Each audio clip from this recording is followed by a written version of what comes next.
Hello everyone and welcome back to Animation Pilgrimage, the show where Sean and I take a look at every single theatrically released animated film in chronological order. I'm Tennille. And I'm Sean, and today we are taking a look at Phoenix 2772, which is a movie made by Toho and Tezuka Productions of Japan. Yes, because this is an adaptation of one of Osamu Tezuka's mangas. Specifically, the one called Phoenix. Yes.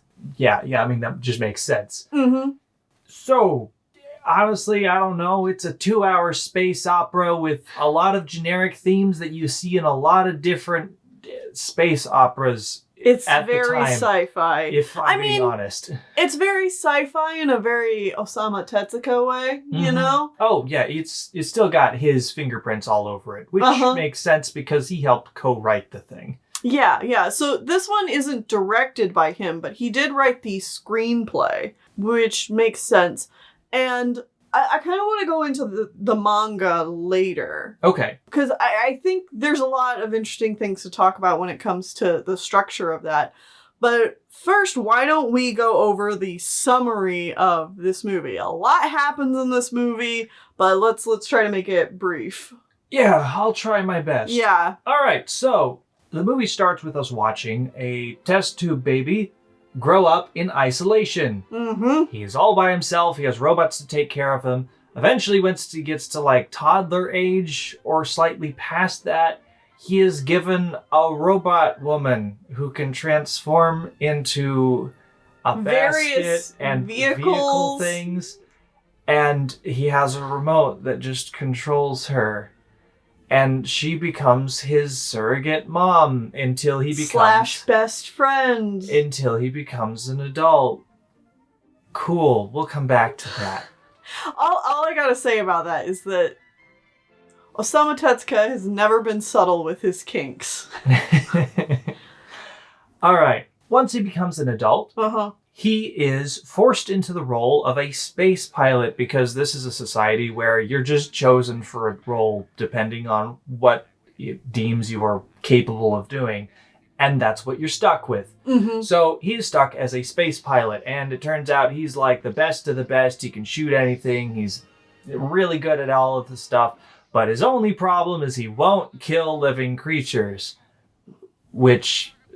Okay. Yeah, all right. I mean, yeah. He's got a moral backbone. He's got a moral backbone and he's not an asshole. I get it. He's also super attached to his robot friend. We should just call her Olga because that's her name. Her name is Olga. And this is also something that's like, why do you care about robots? Robots don't have feelings. And I'm like, why wouldn't everybody care about their robot if they're literally being like test tube brought up and this is like your only friend? Mm-hmm. Humans have to form attachments to something. Yeah. And they're gonna do it to quote unquote inanimate objects because like I say quote unquote inanimate objects because it's a robot, so of course it's a robot that looks like a human, so like of course she later is like, I have discovered what feelings are. Beep boop bop. Beep boop bop. Anyways, the main character, his mission is he has to go out and capture the Phoenix 2772. Or 2772. Is the Phoenix called that? Yes. I thought that was just like the year. No. This takes place. Or they're calling it 272 or something.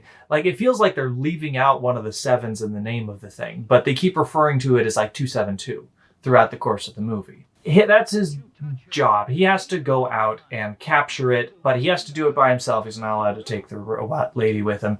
And For reasons. And he's going to have to do it in like a year. He's still testing. In the meantime, he happens to come across the daughter of the leader of human society. So she is in the upper echelons. She is top tier class. No one can step to her. And elite. Yes, as a lowly pilot, he's not allowed to fraternize with her. Mm-hmm. Well, they form a thing and they kiss and they smooch and then they get caught by the police.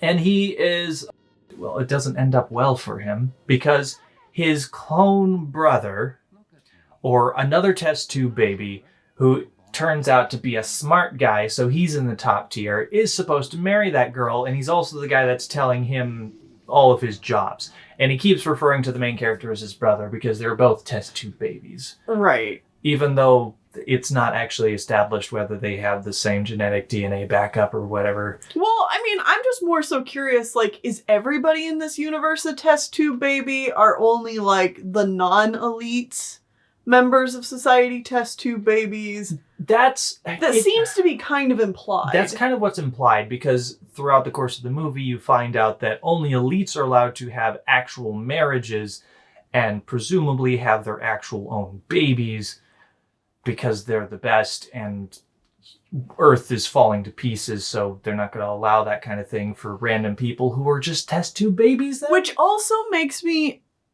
and you can correct me if something in the film disproves this, which also makes me feel like all the test tube babies are male. They could be. Because, okay, like, I'm just trying to get a grasp on the world building here. I feel like, you know, you have your elites who essentially go through human reproduction the normal way. And then you have, like, the rest of society who are all test tube babies that they all make male so that they cannot reproduce with other humans in order to, like, control that population. I feel like it's not inherently that way. I feel like there are people in the world as a whole that are reproducing in the regular way, but they're not allowed to and stuff, because later down the line we see some people more down on their luck where there are men, women, and children. Right, that's right. There are men, women, and children. So okay. It feels like that's the general rule in high society, and there's a vast majority of people that are test tube grown, but not fully. Yeah, and obviously this all takes place in a very, like, dystopian society. Obviously everything going on is bad. Right, yeah. And stuff. Anyways, so Clone Brother is actually set up to marry the girl, and at this point Olga is super heckin' jealous. Because of course she is. Yeah. She's a female robot character written in the 80s. The 80s now. Wow. Yeah. Oh, we're in the 80s. I know, it's going to take a little while to get used to. Anyways, he is no longer a pilot because he tried to run away with someone's top tier girl. So he is sent to a labor camp. And this is when you actually see outside of basic society, there's no plants, there's nothing. Earth is like super dead and dying. Everything has been destroyed by humanity.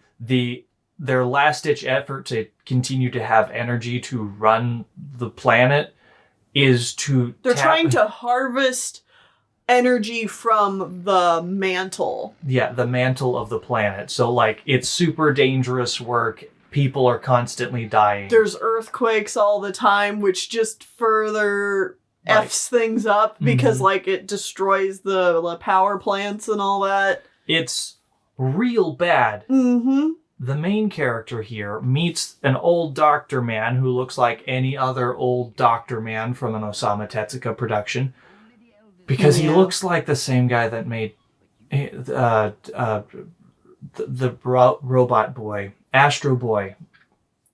Yeah. He looks like the same old man. Dr. Light. Yeah. I mean, Dr. Light from Mega Man that whole thing is obviously based on Astro Boy. And I know. That's why I made a funny. Yes. Thank you for explaining my joke. Yes. Anyways. They escape the planet in a spaceship. They're going to go out into space and find the Firebird. The reason that the Firebird is important is because it is thought to be...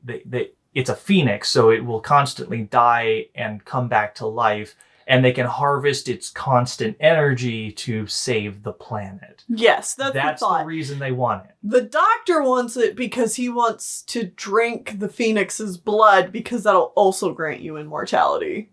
No, he doesn't. The leader of the elites wants it for that reason. The doctor wants it to study it and give it to everyone. Right. He wants to do good things with it. Like, they all kind of want the same thing. Oh, absolutely. They all want it for themselves for particular reasons, and some of them are pretending it's for better humanity, society reasons. Right. Like, as a whole, I would say that, you know, they're like, we want to get this phoenix so that we can save Earth and save our hides. Like, like that's kind of the general goal. I guess anyway. One character I haven't mentioned is the girl that he was fraternizing with to begin with has an alien who is her pet, slave, servant, handmaiden. They don't really go into the specifics of why she's there, but she's very clearly serving the elite girl. The elite girl. She and Olga, I don't know, they come along too. They get over there. They make it to the space camp. They save him before he dies from one of the accidents. They all go to space. Out in space, they meet another random human who's decided to leave Earth because Earth really sucks. And he's living with a bunch of other random aliens who are all weird, absurd Osamu Tezuka designs. Yep. They pick up 2 more aliens who supposedly know more information about where the Firebird can be found. They mostly just scream at each other and sing songs, and it's really annoying. The 3 alien characters are only here as like comic relief and, like you said, sing songs, and just they fill time. Eventually, I was okay with the like broom one because like she had something going on, but the other 2 are complete filler. Yeah, they do nothing. It's a bagpipe hole monster and a dice. Yeah. And the joke is you don't know what's inside the dice. It just has anything at once, essentially. And she gets knocked around, so then it's like rolling a dice, kind of. Things like that. From this point forward, we can kind of speed up a little bit, because once they get into space, nothing important happens for a long time. Yeah. They just kind of wander around, and hijinks with these aliens happen. Eventually, they go to the planet where the Firebird is. They find the Firebird. It burns the doctor because they try to capture it and fights back. It turns out the Firebird is like a goo monster that can transform into anything at once, most often the form of a giant flying bird, but it can be literally anything at once. Also like a giant Firebird lady. Yeah, when they first see it, it's got like a female body with wings and like no head. Yeah. It was weird. And again, we can see Osamu Tezuka's kinks immediately. Just plain as day. So they go into space, they chase it around, they fight it a lot. All 3 alien characters get eaten. The old man explodinates as the ship is getting damaged in the fight. And he's dead. He's just straight dead. And he was like, its weakness is bleh. And then he dies right before he could divulge what the secret weakness of the Firebird is, because it supposedly only has one. Olga gets thrown into space and she fights it for a while, and then she gets destroyed. I would say die. I don't know. By this point, she has definitely expressed her love. Confessed her love to man, and he's like, oh, okay. Well, okay, there's like this whole scene where he's like, we gotta establish just how much of a putz our protagonist is here. He's fraternizing with like elite lady, and then they go off and they fly away in the ship, and then broom monster alien thing is like, oh well, she got married to your test tube brother, and he's like, no, how could she? She betrayed me. And it's like, dude, she lives in a society. She's not really allowed to say no here. Right. And he's like, oh, no. And so, like, he goes off and he has a whole, like, cry about it. And then Olga comes and she's like, well, I love you. And, you know, I don't know what to do with these feelings because I'm a robot and this sucks and blah. And then he's like, I don't care because you're not a real woman. I need a real woman. Yeah. Oh, that was kind of mean. I'm sorry. Well, he says that like way later. Well, like, he says it in the same conversation, but like at the end as he's walking away. Yeah, he's like, you can't understand how I feel because I'm real, and I also need a real woman. I'm just like, dumbass. This is so many layers of just like, Oof. she's your mom, but also she's a robot, but also like She's your you're best being friend. a dick. Uh-huh. Yeah. So she dies. All the aliens are eaten. Only the guy is left on the spaceship, and he's like, well, I can't beat this Firebird. It's gonna kill me, but I'll at least try to fix my robot girlfriend because now that she's dead, I realize I also love her. Oh, I should have realized that I was in love with you this whole time, Olga. Oh, It's like, no, duh. No shit. No shit, this is where this was going. So the Firebird tries to attack, but it just can't touch the ship because its weakness is love. True love, but only expressed by a man, I guess, because Olga was in love this whole time, but that never stopped it. Yeah. The Firebird teleports into the ship as like a small peacock phoenix thing, and it's like, I can help you out. I can give you what you want. And I can grant you your heart's desire. Whatever. Because I just want to share it. And he's like, I don't know what you mean, but okay. And so the Firebird comes over and takes the place of Olga, like possesses her body and pretends to be Olga. And the main character is such an idiot, he doesn't realize that's what's going on. I see it as more of like a shared body situation. So I think Olga is brought back to life. Like, that is Olga in there. But she's only being brought back to life because the Phoenix is also in there. Okay. Because, like, the Phoenix's whole thing is reincarnation. So, like, I think that is Olga. It's just also the Phoenix girl. Yeah, because she now has all the information that the Phoenix knows and stuff. Yeah. And so the Phoenix, Olga, is like, oh, so let me tell you about all the cool things the Phoenix actually does, because you don't want to capture it, because look, this planet over here died, but the Phoenix has brought it back to life. It can reincarnate even planets. And look, those 3 aliens that were eaten, they're here now. I regurgitated them. I reincarnated them. Yeah, they're fine. I as the Phoenix, take life to give life. Right. Okay. I mean, it's also just kind of talking about, like, a cycle of life, too. Because it talks about, like, a planet that's dead, and then, like, the soul of the planet has left. And they're like, but things don't ever really truly die. And then, like, it talks about how, like, you know, millions of years from now, like, this planet will be alive again. And have new life, and blah, blah, blah, blah, blah. So they're living on this planet peacefully, man and robot lady Phoenix. And then man's like, I gotta go back to Earth and save Earth. We can do it. We'll take a bunch of vegetables. We're gonna Wall-E this. We're gonna take the vegetables back to the planet Earth, and that'll save everything.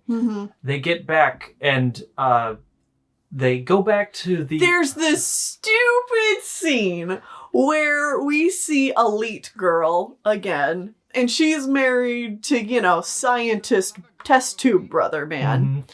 And she's like, done a complete heel turn where she's like, oh, I don't even remember that pilot. Oh, he was such a fool.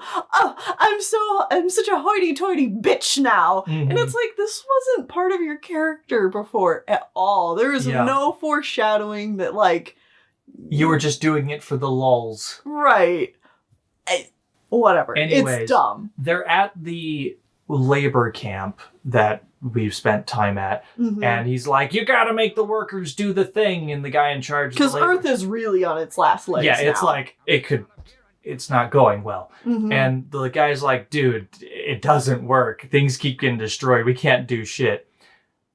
Main character shows up and he's like, I'm gonna save everything, I got the vegetables, and brother's like, how dare you not bring the Phoenix with you, because that would have saved everything. And that this exact moment, Earth decides it's had enough and just explodes. I mean, it doesn't literally explode, but like every continent cracks in on itself. The mantle is screwed. Volcanoes, Earthquakes, tsunamis. Everyone essentially on Earth dies during this rigmarole as they're trying to escape the planet. There's also this betrayal with the elite girl. Oh yeah, the elite girl is like, it's all fine, old boyfriend, then grabs his gun and throws it to Test Tube Man. So she does one last evil betrayal, even though she'd never done anything like that. And so she gets to be the one on the ship that falls into the molten lava, as the Test Tube brother just gets blasted in the face by lava and is blinded, and they take him away. The guy who's actually done all the evil things is spared. He's spared. While the rest of humanity and Elite Girl, they all face grim, gruesome deaths. Mm-hmm. He is taken to a bed in a ruined city somewhere far, far away, and he's able to lay in bed and deliriously like, oh, my brother, let me take it all back.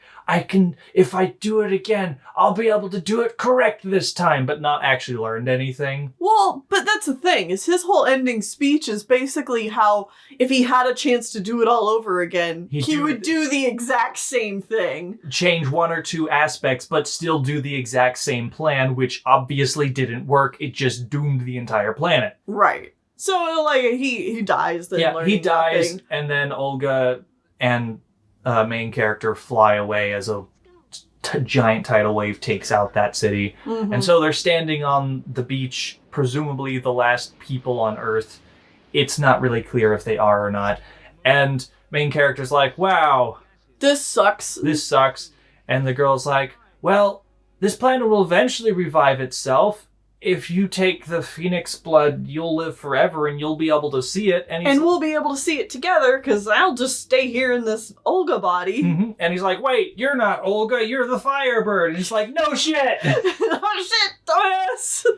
And he's like, no, I'll give up I want to see this Earth revived now, and I'm willing to give up my life to do it. And Firebird's like, are you sure? And he's like, yes. And she's like, okay, fine. And so he just keels over dead. Mm-hmm. And then, so she lays It's kind of dramatic in a nice, oh, wow. It hit you. But it's hilarious, because he just goes, ugh. I don't even think he grunts. He just goes over to her, puts his hands on her shoulders, and then just falls over. Yeah, you're like, oh. Oh, he's just dead now. Okay. So she lays his body on the beach, and then she lays down next to him, and then the phoenix leaves the charred husk of Olga's body, showing that it was never fixed to begin with. Again, this is why I'm kind of thinking it was never Olga this whole time. She's been dead the whole time. Hold on. I disagree. And then she flies away, and the red hue from the sky goes away, and then we see a few shots of other random people that have also survived looking at the sunrise. And we don't really get any establishment that the Earth is rejuvenating itself or anything. It's just, it's no longer self-destructing anymore. Yeah. And then we get one last shot of man and robot laying on the beach dead. And then the man reverts to a baby. And the robot is transformed into a human girl, adult. And she picks up the baby, and we have a video game ending from a very good game, but I won't say the specific one, because if you have... We don't want to say the spoilers, but if anybody knows what we're talking about, they'll be like, oh. That one specific PlayStation 2 game that was really depressing in a good way. It has the same ending, but for different reasons. Yeah. And, honestly, they might have gotten that ending from watching this movie. I mean, probably. There's probably several people who first played that game who were like, oh, this is the Phoenix ending. Yeah. And so the movie ends with woman holding baby, walking towards the ocean, and the credits roll. Yeah. Yeah. Okay. So, I gotta say, there were definitely, themes that the movie was going for that are generally, I would say, considered good themes. I do want to say, we just spent a lot of time making fun of all this. And the English dub we watched of this really didn't help this movie's case, because the acting was all pretty bad. But, it's not the worst dubbing I've ever heard. And it feels like it was probably still fairly accurate to the original source material. Like, it was trying, but it wasn't great. Anyway, though, like, I like the general themes. I like this dystopian society they've set up. It's just the execution and, like, the resolution of a lot of those things that I'm like, eh. And there's still a lot of the same bad tropes of things like there is a literal object woman. Yeah. Like, she is a non-character, and yet she does more in this movie than any other character, full stop. Right. And she's kind of got, like, that... taken for granted. Yeah, and it's like, oh, wow, look, our hero's such a good guy for sticking up for her basic fundamental rights. Yeah. Like, not... but still treats her like trash. Yeah, compared, like, compared to how you would expect somebody to treat someone they care about, still treats her like garbage. Mm-hmm. Yeah. And then, like, there's the ending of the movie, I think it really could have tied it together if there was just, like, one or two establishing shots of, like, the Earth becoming green again, or, like, some kind of, like, aftermath situation where you can actually see that, like, we've done some good here. But, instead, like, it's just kind of no longer actively being destroyed. Right. So you're just kind of like, well, okay, so did our main characters just give up their lives for the Earth to just die in a few years again anyway? Like, yeah, it's difficult to say how that is all gonna play out. Mm-hmm. The movie also, like, obviously brings up ideas like, oh, this future society where everyone's put on their own tier lists and you're not allowed to associate with other people is obviously bad. Mm-hmm. But they don't really do a lot past that basic talking point there. Right. And, like, of course, yes, it's bad. But, like, it'd be nice to see that explored and shown, like, why it's bad and, you know, what that kind of thing can do to people and why, you know, like, there's so much more intrigue from, like, a character study framework that this could have taken. Like, I would have preferred seeing, like, how being raised as a test tube baby and being put along this track affected our main character. But we don't really get to see that. He's we get to just see kind a of lot generic of... good guy. Yeah. Another thing that they completely gloss over, but, like, is the fact that other species are just kept as slaves or servants. Yeah. And they never touch on it. Ever. No. And it's just like, that seems like a big thing to talk about, but they don't. I mean, they kind of bring it up when they have the whole, you know, our hero isn't willing to kill life. Yeah. Because they have this scene where they have a bunch of, like, these alien creatures that look like little muskrats or something. Yeah, they come in and his commander is like, kill them all. And it's like, no, they're obviously, like... sentient beings. They're not just wild animals. I'm not gonna kill them. And the commander is like, no, they're no better than animals. Kill them all. Like, because I command you to. And then you've got to have complete obedience. And the pilot's like, no, I refuse. And so then the commander kills them all. Because, like, our pilot doesn't actually step in the way of him killing him. He just refuses to do it himself. So, like, that's the closest you get to a commentary on that kind of thing.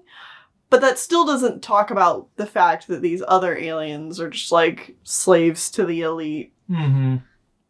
Yeah, it's just a thing that the movie does, and with how long the movie is, there is definitely time that could have been taken to explore some of those aspects, but instead they do, like, these song numbers that don't really go anywhere. There's a lot of just, like, filler content in general. Even though the Phoenix is the whole main part, like what the movie is focused on, the movie spends a lot of time not focusing on it. Like, there's a big chunk of the movie that's just them kind of, like, wandering around in space. And there's a lot of filler stuff in, like, the work camp and the early pilot training. Yeah, like, I feel like this movie did not need to be 2 hours. Mm-hmm. We could easily cut a half hour out of this and still have the same movie with the same plot. But it'd just be a bit tighter. A lot tighter and not with as many distractions that did nothing. Mm-hmm. And then as far as like the production of this film goes, it's also a real mixed bag. Sometimes the animation's really good. Sometimes it's on par with stuff we saw from other Osamu Tezuka productions. Uh-huh. And then sometimes it's real bad. Yeah, sometimes it's terrible. I will also say that generally the lighting and effect animation is getting better from Japan here. Mm-hmm. Like there's some experimental stuff being done, which looks cool. There's a few scenes in here where they either have a character sweating all over the place, or they're fake crying because they're a robot and can't cry, so they explode water all over their face, so it looks like they're crying. Uh-huh. But like it looks good. It looks good, and it looks iconic in the sense that this is the style of animation done for these kind of effects in the 80s. And this is like about some of the first times we've seen it on Animation Pilgrimage. It's revolutionary in that this is going to be the formula that's taken and continued forward. The specific aesthetic and way that they make it look is something that is used a lot in further animation in the 80s and 90s from Japan. And it's just seeing it, it was like, oh, we got here. Yeah. I recognize this style of like liquid on human body. Right? It's weird to say, but yeah. It's true though. Mm-hmm. No, it is true. So, okay. I think that basically covers our thoughts on the movie. I would generally say that's my thoughts on the movie. Would I recommend people watch this? I'm probably going to lean on probably not. No. Toho has given us 2 full-length movies here at the exact same time. This one and Doraemon. And I feel like, it's weird to say, but I feel like Doraemon is a more cohesive idea of what it's trying to do, even with its very problematic elements. Mm-hmm. Yeah, I don't know. I wouldn't really recommend either. It's like, if I had to recommend one of the 2, it'd probably be Doraemon. But you don't. But I don't have to. It's true. I don't have to recommend it. You don't have to do that. I don't have to recommend this because it's not like it's going to be the only multi-hour space opera from this year from Japan. No, we have 4 of those in the year 1980. So we'll have more of those to look forward to. Hopefully one of the other 3 is better. Well, okay. Now I kind of want to talk about the manga that this was based off of. Do it. I would love to hear some of what this is based on. Yeah, so Phoenix, the Osamu Tezuka manga, began in 1954. That's real early. Yeah. And I mean, I guess you can kind of feel that with some of the designs and aesthetics in this movie. Mm-hmm. And it continued until 1988. It was still going when this came out. Yes. It's actually not finished. It was... Oh no, did he die before he was able to finish it? Yeah, Osamu Tezuka died in 1989. This was his, life work.